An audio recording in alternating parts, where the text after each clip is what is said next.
ভাবুন তো, আপনি শুধু একটা কাজ বলে দিলেন, আর আপনার কম্পিউটার নিজে থেকেই সেটা শুরু থেকে শেষ পর্যন্ত করে ফেলল।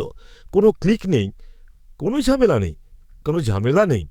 সহজ ভাষায় বললে, একটা আই এজেন্ট হলো এমন একটা সফটওয়্যার যেটা শুধু আপনার প্রশ্নের উত্তর দেয় না, বরং নিজেই একটা গোল ঠিক করে, প্ল্যান করে, আর স্টেপ বাই স্টেপ সেই কাজটা করে ফেলে।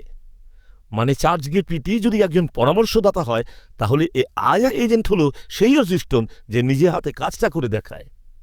এবার ভাবুন কেন এটা এত বড় ব্যাপার। আগে আই শুধু কথা বলতে পারত, কিন্তু এখন এই এজেন্টগুলো ইমেল পাঠাতে পারে, কোড লিখতে পারে, ওয়েব থেকে ডেটা খুঁজে আনতে পারে, মানে আপনার হয়ে আসলো কাজটা সামলে দিতে পারে। এবার আসি মূল জায়গায়, এটা ভেতরে কিভাবে কাজ করে। প্রথমে এজেন্টটা আপনার দেওয়া গোল বুঝে নেয়, তারপর সেটাকে ছোট ছোট ভাগে ভেঙে একটা প্ল্যান বানায়। তারপর আসে সবচেয়ে মজার অংশটা, টুল ব্যবহার করা। এজেন্টটা নিজেই ঠিক করে কখন সার্চ করতে হবে, কখন ক্যালকুলেটর লাগবে, বা কখন কোনো অ্যাপে গিয়ে কাজ করতে হবে, আর প্রতিটা স্টেপের রেজাল্ট দেখে নিজের পরের চালটা ঠিক করে নেয়। আর এই জিনিসটা নিয়ে যে কতটা হইচই হচ্ছে, সেটা সংখ্যা দেখলেই বুঝবেন।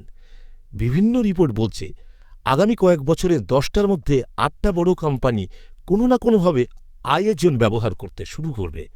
বাস্তবে এর উদাহরণ কিন্তু এখনই চারপাশে।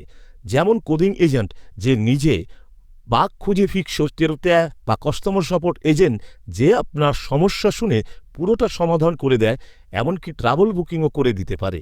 এগুলো আর কল্পনা নয়, আজকেই ব্যবহার হচ্ছে। তবে একটা ভুল ধারণা পরিষ্কার করে নেওয়া দরকার, আই এজেন্ট কিন্তু পুরোপুরি নিখুঁত বা স্বাধীন কোনো রোবট নয়। এটা মাঝে মাঝে ভুল করতে পারে, তাই গুরুত্বপূর্ণ কাজে মানুষে নজরদারি এখনও খুব দরকার। এটা আপনার জায়গা নিচ্ছে না, বরং আপনার হাতটা শক্ত করছে।